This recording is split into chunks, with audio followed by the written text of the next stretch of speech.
as a professional driver, aka truck driver, you're going to have situations where your vehicle is disabled. You're going to be on the side of the road for something. It's going to be a flat tire, trailer issue, tractor engine problem, accident, whatever it is. When that happens, you're going to need a way to alert traffic that's coming along behind you, or even oncoming, that something is going on. You see hazard markings a lot of places on the road as a truck driver, because you cover so many miles. You're going to see a lot of it. You might see them in the construction zones. You might see them in a parking lot of the terminal where you're picking up the tractor. You always need to take them seriously, because you don't really know what they mean until you're right up on something. But we're specifically looking at hazard triangle placement that a truck driver is going to use. Where is the proper placement? This is just one diagram we saw where you're putting the triangles 10 feet, 100 feet, and 200 feet behind the trailer or the truck if you're bobtailing.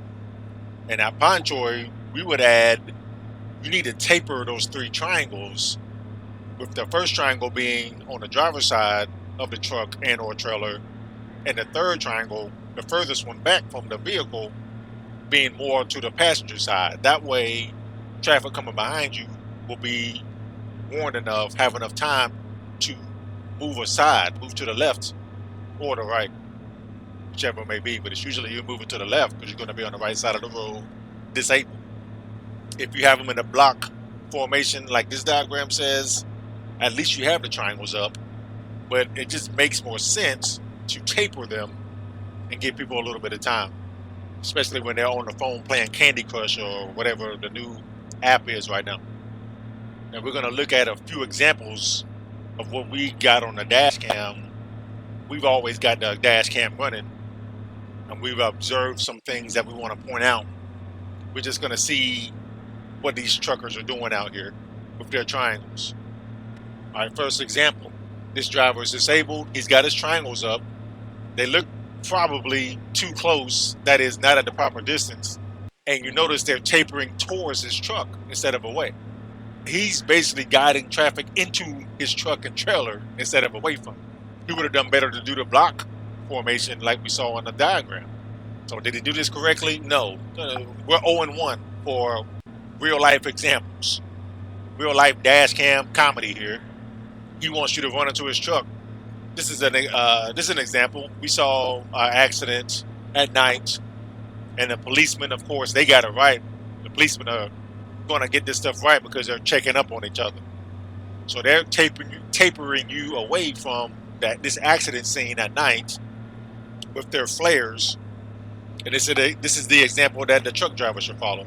Get cars away from you while you're stuck there on the side of the road. Good job, policeman. Okay, we got a second example here. This driver, he has a pretty good spacing on his triangles, and at least he has the triangles up, but there's no tapering. He's got the block formation that we mentioned. You may say, why criticize him for that? At least he's got the triangles up and he's got the spacing. Again, we want to give every advantage to ourselves and to the other drivers of cars and trucks. Hey, just stay away from me. I might be on the side of the road with my hood up trying to tighten a clamp on this hose, and I don't need you driving 5 feet away from me at 75 miles an hour. You need to give other people a chance. So by our standard, which you may disagree with, we're 0-2 now. Okay, third example, dash cam. Don't know what this driver is thinking at all. Don't know where his mind was or who trained him, but he's got his triangles out in the middle of the road.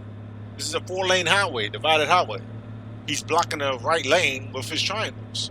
And he's guiding traffic like an on-ramp right into his truck. Okay, well, this is discouraging. We're going to leave it for now. We're 0-3. We're going to come back to this. Take care and take your tandems.